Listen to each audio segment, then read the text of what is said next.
जी, इस screen cast में हमारा बुनियादी काम तो पिछली चीज़ों से ही जुड़ा हुआ है। इसमें हम दरअसल फ़ोकस करेंगे कि एमएस वर्ड की किसी डॉक्यूमेंट में पिक्चर्स को कैसे कंट्रोल किया जाता है। तो जी, इससे पहले हमने ये किताब जो एक छोटी-सी डमी बुक हमने बनाई थी, ये इस शक्ल में है हमारे पास। इसमें 2 पेजेज़ ये वाले और ये वाले जो हैं, ये 2 पेजेज़ जो हैं, ये फ्रंट मैटर है। इसके बाद यहाँ से ये मेन मैटर स्टार्ट हो गया है और ये बैक मैटर है, जो कि एक इंडेक्स है छोटी-सी। तो अब हमारा बुनियादी मकसद ये है कि हम इसमें ज़रा देख सकें कि पिक्चर्स कैसे एंटर होती हैं। तो ये देखिए मेरे डेस्कटॉप पे एक पिक्चर मैंने ये रखी हुई है। ये मशहूर रियाज़ीदान लाप्लास की पिक्चर है। इसको मैंने सेलेक्ट करके कंट्रोल सी प्रेस किया है कॉपी करने के लिए, और इसको मैं यहाँ अंदर लेकर आ रहा हूँ।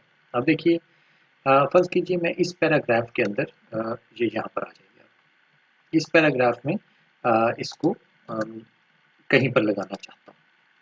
तो देखिए मैंने इसको यहाँ पर कंट्रोल वी किया है। ठीक है जी, कंट्रोल वी से ये पिक्चर, बहुत बड़ी पिक्चर जो है वो इसके अंदर आ गई है, और अब हमारी सिचुएशन जो है वो कुछ इस तरह की हो गई है। एक तो ज़ाहिर है हम इतनी बड़ी शायद पिक्चर लगाना ही नहीं चाह रहे, वो बात नहीं है, तो इसको कम कर दीजिए। ठीक है, ये देखिए, ये हमने इसको कम कर दिया। अच्छा, पिक्चर्स के मुतालिक एक चीज़ ज़हन में रखिए कि अगर आपने गलती से भी अपनी जो डॉक्यूमेंट है उसको किसी ओल्ड फॉर्मेट में, मसलन ओल्ड फॉर्मेट से मुराद होती है कि 1997 से लेकर 2003 का जो एमएस वर्ड है उसकी डॉक्यूमेंट की एक्सटेंशन होती है डीओसी, डॉक। उसमें रखा हुआ है, तो ये बहुत सारी चीज़ें जो मैं आपको इस वीडियो में बता रहा हूँ वो उस पर अप्लाई नहीं हो सकेंगी, वो आपको प्रॉब्लम देगी। तो आप इस चीज़ को इंश्योर कीजिए कि आपने फ़ाइल को सेव एज़ करके डॉक एक्स एक्सटेंशन के साथ सेव किया हो। ये डॉक एक्स बहुत ज़रूरी है, क्योंकि जो मॉडर्न जो एमएस वर्ड है या सारा माइक्रोसॉफ्ट ऑफिस है, वो अब डॉक एक्स, उसके आखिर में एक्स लगता है, पीपीटी एक्स, डॉक एक्स, इसी तरह एक्सेल एक्स। तो ये आपने इसको ख्याल रखना। ये वाली जो पिक्चर है अब हमारे सामने आ चुकी है। हम इसको मज़ीद थोड़ा-सा छोटा कर लेते हैं और देखते हैं कि हम इसके साथ क्या कर सकते हैं। इस वक़्त देखिए पेज के अंदर ये वाली जो पिक्चर है, ये ऊपर और नीचे इसके टेक्स्ट मौजूद है, जहाँ पर ये जगह खाली है जो कि बदनुमा लग रही है। तो हमने इसको कंट्रोल कैसे करना है? देखिए इसके ऊपर जो ही आप एक क्लिक करेंगे, सिलेक्ट करेंगे, तो साथ ये एक छोटा-सा नज़र आ रहा होगा, इस पर लेआउट ऑप्शंस इस जो है इस पिक्चर की, वो इसमें आपको मिल जाएँगे। इसको क्लिक कर दीजिए। इसको ज़रा-सा गौर से देखें। लेआउट ऑप्शंस जो हैं, इन लाइन विद टेक्स्ट, इसका मतलब ये है कि इस वक़्त ये वाली जो पिक्चर है, अगर आप इसको गौर से नीचे से देखिए, ये इस जगह को देखें, इसकी बेस लाइन जो है इस पिक्चर की और इस टेक्स्ट की, ये आपस में लाइन में एक जैसे इन लाइन है, इसको कहा जाता है इन लाइन। तो जो कि शायद हमें कोई ख़ास ज़रूरत नहीं होती। वैसे भी जैसे मैं पहले भी कई वीडियोज़ में कह चुका हूँ कि अगर आप आइकॉन को गौर से देखने की आदत डेवलप कर लें, तो आइकॉन के अंदर मुकम्मल कहानी मौजूद होती है। आपको बहुत सारी किताबों से आप बच जाते हैं पढ़ने से, आप महज़ आइकॉन से ही आपको समझ आ जाती है कि सॉफ्टवेयर क्या कर रहा है। अब अगर आप इधर देखें इस आइकॉन को गौर से, तो ये खुद अपनी कहानी बयान कर रहा है कि ये क्या करेगा।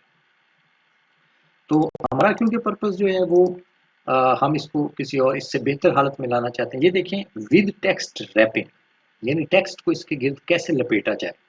अब काफ़ी सारे ऑप्शंस हैं ये आपके सामने। तो जैसा कि ये वाला ऑप्शन है स्क्वायर, क्लिक कर दीजिए। ये देखिए, अब आपकी जो टेक्स्ट है वो इस तस्वीर के इर्द गिर्द एक स्क्वायर की शक्ल में रैप कर दी गई। आप इसको जहाँ मर्जी ले जाइए ऐसे, ये देखें, ये टेक्स्ट को अरेंज करता रहेगा वैसे। ठीक है, और ये इसके साथ अगर आप देखें, जब मैंने इसको अभी पकड़ा हुआ है तो साथ ही ग्रीन कलर की लाइन जो है वो नज़र आ रही है। इनको गाइड लाइंस कहा जाता है। ये सिर्फ आपको मार्जिन बताने का काम करती हैं। मसलन मैं इसको इससे ऊपर ले जाने की कोशिश करूँगा, तो ये देखिए, यहाँ पर अब 2 गाइडलाइंस आ गई हैं। ये हमें ये बता रहा है कि अब ये पैराग्राफ से इसका लेवल ऊपर होने लगा है। आपको ये रोकेगा नहीं, आप जा सकते हैं, लेकिन वो एक दफ़ा आपको वार्न ज़रूर करेगा ग्रीन लाइन्स के ज़रिए। अच्छा, अब देखिए ये स्क्वायर रैपिंग है। इसी के अंदर और ऑप्शंस हैं, मसलन ये देखें, ये स्क्वायर तो है लेकिन टाइट है, इस जगह पे देखिए काफ़ी सारी जगह खाली है। अगर आप इसको यूं कर देंगे तो ये इसके करीब होने की कोशिश करेगा, जो कर सकता है। आगे को देखें, ये उसके ऊपर से गुजर जाएगी, यहाँ पर ये कर सकते हैं। अच्छा, इसी तरह ये है, ये टॉप और बॉटम का ख्याल रखती है। ये तकरीबन वैसे ही है जिससे हमने शुरू में किया था, लेकिन इसमें और पहले वाले में फ़र्क ये है कि ये बेस लाइन में इन लाइन नहीं है, इसकी बेस लाइन डिफरेंट है और नीचे टेक्स्ट की बेस लाइन जो है वो डिफरेंट है। तो ये नहीं है कि ये उसके टेक्स्ट के साथ इन लाइन नहीं है, सिर्फ इसमें ये कि ऊपर और नीचे। इसी तरह ये देखें, ये बिहाइंड द टेक्स्ट है, टेक्स्ट के भी टेक्स्ट ऊपर से गुजर रहा है, ये टेक्स्ट के आगे आ गया है, टेक्स्ट इसके पीछे छुप जाएगा। इससे ज़्यादा अहम ये जो नीचे वाली दो ऑप्शन हैं ये है, move with text, fix position in page. मसलन इस वक्त अगर आप अपनी इस पिक्चर को इस मार्जिन से इधर ले जाने की कोशिश करें, या फॉर एग्जांपल आप इसको किसी और जगह पे ले जाने की कोशिश करें, जो आपको प्रॉब्लम भी दे सकता है, ये कंट्रोलेबिलिटी इसकी प्रॉब्लम हो सकती है।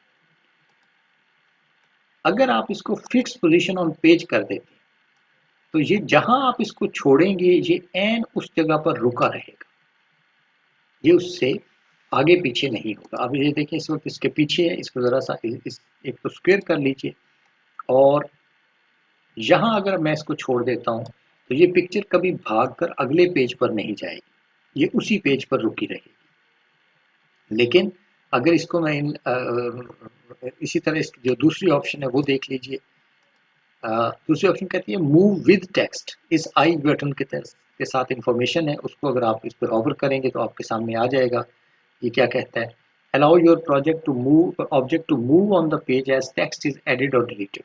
अच्छा, अगर आप ये वाली ऑप्शन लेते हैं ना, तो ये जो तस्वीर है ये अपने आप को एंकर कर लीजिए, देख रहे हैं इस तरफ एक एंकर का निशान बना हुआ है, ये अपने आप को बांध लेती है एक पैराग्राफ के साथ। अगर वो पैराग्राफ पीछे टेक्स्ट आने की वजह से अगले पेज पे जाता है तो ये तस्वीर भी साथ ही अगले पेज पे चली जाएगी। अगर वो पैराग्राफ टेक्स्ट को काटने की वजह से पीछे जाता है तो ये वाली तस्वीर भी अपने पैराग्राफ के साथ जुड़े जुड़े पीछे चली जाएगी। तो ये इसकी ऑप्शंस हैं, मोस्टली ये आप इनको पेज लेआउट ऑप्शंस कहा जाता है। और फिर जाहिर है एक चीज़ और है जो कि पिक्चर फॉर्मेट है। अगर आप जो ही आप देखें, अभी आप टेक्स्ट पर हैं तो यहाँ पर आपको लफ्ज़ पिक्चर फॉर्मेट कोई अलग से टैब नज़र नहीं आ रहा, लेकिन जो ही आप इसको क्लिक करेंगे तो ये जो पिक्चर है इसके साथ ऊपर ये पिक्चर फॉर्मेट आ जाएगा, ये एक अलग टैब है और इसके अंदर काफ़ी सारी चीज़ें हैं जिसको हम किसी और वक्त पे कवर करेंगे। लेकिन फॉर द टाइम बीइंग आप मेनली जो पिक्चर को हैंडल करना है वो इस तरह से हैंडल कर सकते हैं। और ये देखिए, अब हम उसी को शॉर्ट करके आपको शो कर देते हैं। ये देखिए, और एक अच्छी चीज़ ये होती है कि हमेशा उसको जूम आउट करके अपनी पिक्चर की जो प्लेसमेंट है उसके मुताबिक डिसीजन कर लीजिए। ये देखिए, मसलन ये एक मुनासिब प्लेसमेंट है, इस पैरा से ऊपर नहीं निकलनी चाहिए, इधर से मार्जिन से बाहर नहीं निकलनी चाहिए, ये चीज़ें बदनुमा लगती हैं। तो एक जब आप बुक डिज़ाइन कर रहे होते हैं तो आपको अपनी जो जमालियाती हिस्स है, जो हिस्से हुस्न कह लीजिए, एस्थेटिक सेंस से काम लेना होता है। आप बार बार कोशिश किया करें कि डॉक्यूमेंट को जूम आउट करके और बार बार उसका जो यानी मेन डिज़ाइन है उसके ऊपर गौर करें। और जूम आउट करने का तरीका बहुत सिंपल है, कंट्रोल पर हाथ रख लीजिए और माउस व्हील को, ये मैं आगे कर रहा हूँ तो ये बड़ा हो रहा है, पीछे ले जा रहा हूँ तो ये छोटा हो रहा है। ठीक है, और इस तरह से मुझे पता चल रहा है कि मेरी डॉक्यूमेंट कैसी बन रही है। तो पिक्चर्स के लिए इतना ही। बाकी हम किसी और अगली वीडियो में देखते हैं कि और हम इस पर क्या कर सकते हैं। अब वक्त के लिए शुक्रिया।